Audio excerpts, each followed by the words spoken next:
அனைவருக்கும் வணக்கம். நாம் இப்போ இந்த வீடியோவில் என்ன பார்க்க போகிறோம்னாக்கா, சனி பயிற்சி பலன்கள் மேஷராசி. நம்ம சேனலை முதன்முறையாக பார்க்குறவங்களா இருந்தீங்கனாக்கா சேனலை சப்ஸ்கிரைப் பண்ணிவிடுங்க. அப்படியே பக்கத்தில் இருக்கிற ஆல் என்ற பெல் பட்டனையும் ப்ரெஸ் பண்ணி விட்டுடுங்க. அப்போ தான் நான் போடுற வீடியோக்கள் அனைத்தையும் உங்களால் பார்த்து பயன்பெற முடியும். சரி, வாங்க வீடியோக்குள்ளே போகலாம்.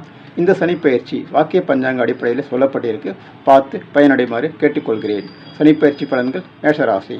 அதாவது தமிழ் மாசி 22ஆம் தேதி, ஆங்கிலம் 2026ஆம் ஆண்டு மார்ச் 6ஆம் தேதி சனி பகவான் கும்ப ராசியில் இருந்து மீன ராசிக்குள் பயிற்சி ஆகின்றார்.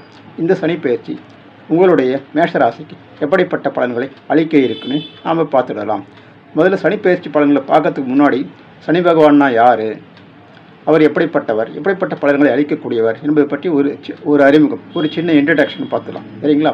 சனி பகவான் என்பவர் நீதிமான், தொழில்காரகன், ஆயுள்காரகன், கர்மக்காரகன்.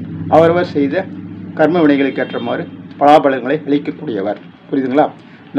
நல்ல கர்ம வினை செஞ்சிருந்தாக்கா நல்ல பலன்களையும், பாதிப்பை ஏற்படுத்தக்கூடிய கர்மாவை நீங்கள் பண்ணியிருந்தீங்கன்னாக்கா பாதிப்பை ஏற்படுத்தக்கூடிய பலன்களையும் கொடுக்கக்கூடியவர். எந்தவித பாரபட்சமின்றி அவர் பலாபலன்களை அளிக்கக்கூடியவர். புரியுதுங்களா? நல்ல பலன்களையோ அல்லது பாதிப்பை ஏற்படுத்தக்கூடிய பலன்களையோ அளிக்கக்கூடியவர். அதாவது அவரவர் கர்ம வினைகளை ஏற்றவாறு. புரியுதுங்களா? அதனால் சனி பகவான் என்பவர் ஒரு நீதிமான். புரியுதுங்களா? ஒரு ஸ்ட்ரிக்டான வாத்தியார் மாதிரி அவர். புரியுதுங்களா? எந்தவித பாரபட்சமும் பார்க்க மாட்டார். அந்த ராசிக்கு ஒரு மாதிரி, இந்த ராசிக்கு ஒரு மாதிரி, அந்த லக்னத்துக்கு ஒரு மாதிரி, இந்த லக்னத்துக்கு ஒரு மாதிரி, அப்படி எந்தவித பாரபட்சமும் பார்க்க மாட்டார். புரியுதுங்களா?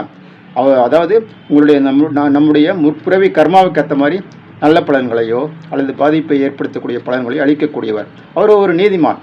புரியுதுங்களா? அதாவது சனி பகவான் தன்னுடைய 7 சனி காலகட்டத்தில் தண்டனைகளை மட்டும் கொடுக்க மாட்டார். நல்ல ஒரு படிப்பினைகளையும் அனுபவத்தையும் கொடுப்பார். அதன் மூலம் நம்மளை நல்வழிப்படுத்துவார். புரியுதுங்களா? நம்மளை வந்து நல்வழிப்படுத்துவார். அதனால் சனி பகவான் கண்டு யாரும் பயப்பட வேண்டிய அவசியம் கிடையாது. புரியுதுங்களா? இது அவரவர் கர்ம வினைகளுக்கு ஏற்றவாறு. புரியுதுங்களா? அந்த பலாபலன்கள் நடக்கும். அதனால் நீங்கள் பயப்பட வேண்டிய அவசியம் கிடையாது. நீங்கள் பாட்டு உங்களுடைய நார்மலாக நீங்கள் என்ன வேலை பார்க்குறீங்களோ அது பாட்டு நீங்கள் பார்த்துக்கினே இருக்கலாம். புரியுதுங்களா? சரி, இப்போ சனி பயிற்சி பலன்கள் உங்களுடைய மேஷராசிக்கு எப்படிப்பட்ட பலன்களை அளிக்க இருக்குன்னு நாம் பார்த்துடலாம். மேஷராசி சனி பயிற்சி 2026. சரி, ஓகே. அதாவது இந்த காலகட்டத்தில் நீங்கள் வந்து எல்லா விஷயத்திலும் கவனமாக தான் இருக்கணும். மேஷராசிக்காரங்க உங்களுடைய தொழில், பொருளாதாரம், உங்களுடைய உடல்நிலை, உங்களுடைய தாயாரின் உடல்நிலை, படிக்கின்ற மாணவர்களாக இருந்தால் உங்களுடைய கல்வியில் கவனமாக இருக்கணும். புரியுதுங்களா? மொத்தத்தில் சொல்லப்போனால் மேஷராசிக்காரர்கள் இந்த காலகட்டத்தில் அனைத்து விஷயங்களையுமே கவனமாக இருக்க வேண்டும். ஏனென்றால் மேஷராசிக்காரர்களுக்கு 7 சனி என்ற அமைப்பு உருவாகிறது. அதாவது மேஷராசிக்காரர்களுக்கு 7 சனி தொடங்குகிறது. புரியுதுங்களா? அதனால் இந்த காலகட்டத்தில் எல்லாருமே படிக்கின்ற மாணவர்களாக இருந்தாலும் சரி, எல்லாருமே மேஷராசிக்காரர்கள் அனைவருமே இந்த காலகட்டத்தில் எல்லா விஷயத்திலுமே கவனமாக இருக்கணும். உங்களுடைய கல்வியாக இருந்தாலும் சரி, தொழிலாக இருந்தாலும் சரி, வியாபாரமாக இருந்தாலும் சரி, உங்களுடைய உடல்நிலை, உங்களுடைய தாயாரின் உடல்நிலை, இப்படி எல்லா விஷயத்திலுமே நீங்கள் வந்து கவனமாக இருக்கணும். ஸ்டெப்பாக தான் அடுத்தவங்ககிட்ட பேசும்போது கூட கவனமாக பேசணும். பொதுவாகவே மேஷராசிக்காரங்க கொஞ்சம் வேகமாக பேசுவீங்க, கொஞ்சம் வண்டியில் போகும்போது கூட கொஞ்சம் ஃபாஸ்ட்டாக போவீங்க.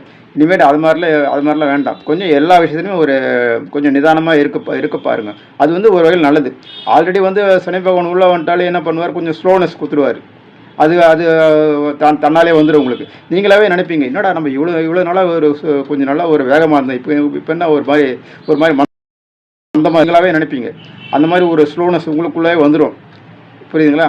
அடுத்தவங்ககிட்ட பேசும்போது கொஞ்சம் கவனமாக பேசுங்க இந்த காலகட்டத்தில். புரியுதுங்களா? இல்லைன்னா கொஞ்சம் பிரச்சனைகள் ஏற்படுவதற்கான வாய்ப்பு உண்டு. புரியுதுங்களா? அதனால் வந்துட்டு முக்கியமாக படிக்கின்ற மாணவர்களாக இருந்தாக்கா இந்த காலகட்டத்தில் உங்களுடைய படிப்பில் தடை ஏற்படுவதற்கான வாய்ப்பு உண்டு. வாய்ப்பு தான் உண்டு. நீங்கள் முயற்சி செஞ்சால் அது முடியும். புரியுதுங்களா? எப்படின்னாக்கா ஏதோ ஒரு ஃபீஸ் கட்ட முடியல, காலேஜ் படிக்கின்ற மாணவர்களாக இருந்தாக்கா ஃபீஸ் கட்ட முடியல அப்படின்ற ஒரு சுச்சுவேஷன் வந்தால் நீங்கள் என்ன பண்ணணும், பார்ட் டைம் ஜாப் பண்ணுங்கள். பார்ட் டைம் ஜாப் பண்ணி அந்த ஃபீஸ் நீங்கள் ஈஸியாக கட்டலாம். இந்த காலத்தில் வேலை வாய்ப்பு நிறையா இருக்குது. புரியுதுங்களா? உங்களுக்கு நல்லாவே தெரியும். அதனால் நீங்கள் இது மாதிரி ஒரு பார்ட் டைம் ஜாப் பண்ணி உங்களை ஃபீஸ் கட்டி நீங்கள் வந்து அந்த கல்வியை தொடருங்க. வேணான்னு விட்டுறாதீங்க. ஏன்னா வந்து படிப்பு தான் லைஃப் இந்த காலத்தில். புரியுதுங்களா? அதனால் படிக்கின்ற மாணவர்களாக தான் கல்வியில் தடை ஏற்படுவதற்கான வாய்ப்பு உண்டு. புரியுதுங்களா? எல்லா மாணவர்களுக்குமே மேஷராசிக்காரர்கள் அனைவருக்குமே தடை ஏற்படுவதற்கான வாய்ப்பு உண்டு. இந்த தடையும் மீறி உங்களுடைய கல்வியை நீங்கள் தொடரணும். முயற்சி மேல் முயற்சி. அதாவது வள்ளுவர் அந்த காலத்தில் சொல்லிட்டு முயற்சி திருவினையாக்கும் சொல்லிட்டு. அதனால் முயற்சி மேல் முயற்சியாக எடுங்க, கண்டிப்பாக வெற்றி கிடைக்கும். வாழ்த்துக்கள். சரிங்களா? சரி, ஓகே. அடுத்து உங்களுடைய தொழிலில் நீங்கள் வந்து கவனமாக இருக்கணும். பழைய மாதிரி கொஞ்சம் கொஞ்சம் கேர்லெஸ்ஸாக இருந்தால் கூட சின்ன ஒரு நீங்கள் தவறு செஞ்சால் கூட அதை கொஞ்சம் பூதாகாரமாக பெருசு பண்ணுவாங்க. புரியுதுங்களா? ஏன்னா இந்த காலகட்டத்தில் உங்களுடைய தொழில் வியாபாரம் எல்லா விஷயத்துலையும் நீங்கள் கவனமாக இருக்கணும். இல்லைன்னா கொஞ்சம் பிரச்சனை ஏற்படுத்துக்கான வாய்ப்பு உண்டு. ஏன்னா இது வந்து விரையச்சனி காலகட்டம். புரியுதுங்களா? ஏழரை சனி முதல் கட்டமாக 2.5 ஆண்டு காலம் உங்களுக்கு விரயமாகும். ஏன்னா இது வந்து விரையச்சனி. அதாவது சனி பகவான் 3 கட்டமாக பாதிப்பார். எப்படின்னாக்கா ஏழரை சனியின் முதல் கட்டம் என்பது முதல் 2.5 ஆண்டு காலம் விரையச்சனி, அடுத்து 2.5 ஆண்டு காலம் ஜென்மச்சனி, அடுத்து 2.5 ஆண்டு காலம் பாதச்சனி. இப்படி தான் வந்து ஏழரை சனியினுடைய அமைப்பு இருக்குது. புரியுதுங்களா? அதனால் ஃபஸ்ட்டு 2.5 ஆண்டு காலம் வந்து உங்களுக்கு விரையச்சனியாக இருக்கிறது மேஷராசிக்காரர்கள். இந்த காலகட்டத்தில் எல்லா விஷயத்திலுமே நீங்கள் வந்து கவனமாக இருக்கணும். இல்லைன்னா விரயம் ஆவதற்கான வாய்ப்பு உண்டு. தொழில் விரயம், பொருள் விரயம். புரியுதுங்களா? அப்புறம் வந்துட்டு கல்வியில் வந்து மந்தமாக இருக்குது. கல்வியில் தடை ஏற்பட்டு அது ஒரு விரயம் தானே. அதனால தான் ஏற்கனவே நான் சொல்லியிருக்கேன், படிக்கின்ற மாணவர்கள் கவனமாக இருங்க. புரியுதுங்களா? கல்வியில் தடை ஏற்படாதவரை கொஞ்சம் பார்த்து செயல்படுங்க அப்படின்னா ஏற்கனவே நான் சொல்லிட்டேன். சரிங்களா? பார்த்து கவனமாக இருங்க.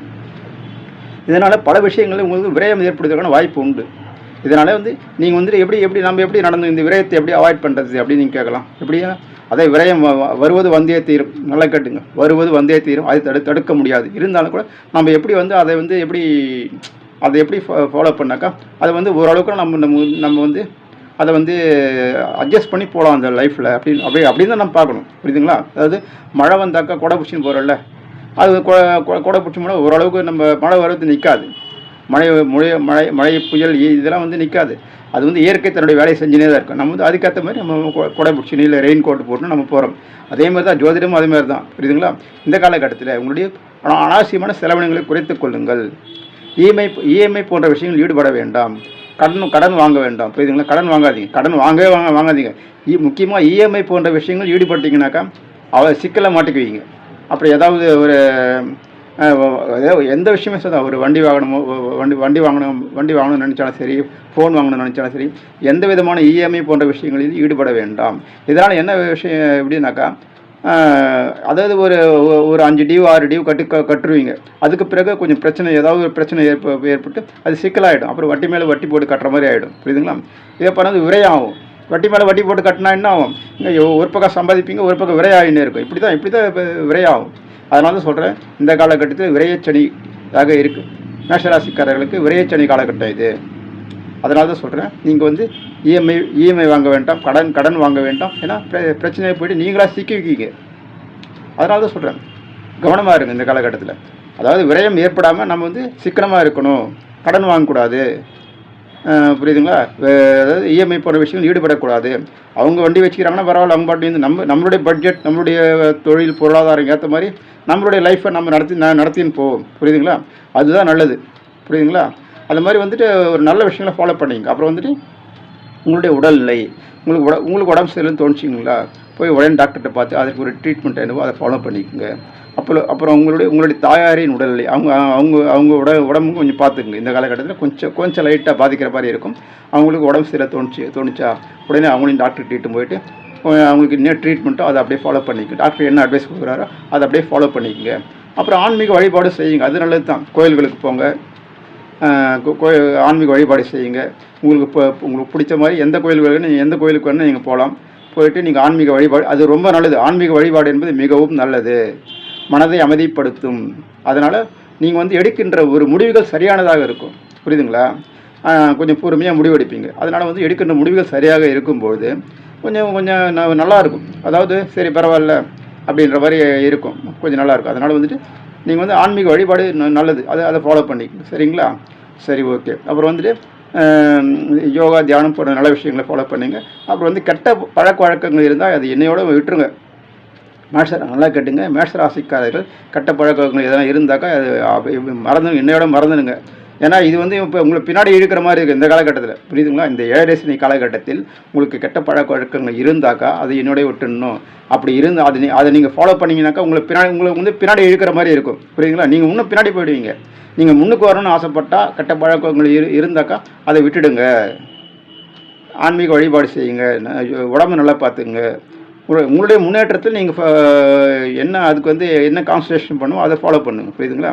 ஸோ வந்து அதாவது வந்து வருவதை தடுக்க முடியாது. புரியுதுங்களா? புரியுதுங்களா? அது வந்து நம்ம வந்துட்டு எப்படிப்படி லைஃப் ஸ்டைலை எப்படிப்படி கொஞ்சம் பார்த்து அட்ஜஸ்ட் பண்ணி போகணும், லைஃப்பில் வந்து எப்படி அட்ஜஸ்ட் பண்ணி போகணும், அதை பார்த்து அட்ஜஸ்ட் பண்ணி போனீங்கன்னாக்கா உங்களுக்கு வந்து நல்லாயிருக்கும் மேஷராசிக்காரர்கள். ஏன்னா இது வந்து இந்த இந்த காலகட்டத்தில் மேஷராசிக்காரர்களுக்கு 7 சனி காலகட்டம் ஆரம்பமாகிவிட்டது. ஸோ அதுக்கேற்ற மாதிரி நம்ம வந்து நம்மளை வந்து பக்குவப்படுத்தி நம்ம கொஞ்சம் நடந்துன்னு போகணும். சனி பகவானே உங்களை பக்குவப்படுத்துவார். இருந்தாலும் உங்களுடைய பூர்வ ஜென்ம கர்மவினையின் காரணமாக அந்த கர்மா தொடர்ந்து கொண்டே இருக்கும். புரியுதுங்களா? அதனால் நீங்கள் நல்லா கர்மா பண்ணியிருந்தீங்கன்னாக்கா நல்லது நடக்கும். பாதிப்பை ஏற்படுத்தக்கூடிய கர்மா நீங்கள் பண்ணியிருந்தால் அது கொஞ்சம் பாதிக்கத்தான் செய்யும். அதனால தான் சொல்கிறேன் ஆன்மீக வழிபாடு செய்யுங்க, கோயில்களுக்கு போங்க. அதனால் மன அமைதி கிட்டும், நல்ல முடிவுகள் எடுப்பீங்க. நல்ல லைஃப்பில் பொறுமை வரும். புரியுதுங்களா? ஸோ அது இதனால் இப்படி பல நல்ல விஷயங்களை ஃபாலோ பண்ணிங்க. எல்லா விஷயத்தையும் கவனமாக இருந்துங்க இனிமேல். புரியுதுங்களா? ரைட், ஓகே, சரி நேயர்களே, அனைவரும் சப்ஸ்கிரைப் பண்ணுங்கள், லைக் பண்ணுங்கள், ஷேர் பண்ணுங்கள். அனைவருக்கும் நன்றி, வணக்கம்.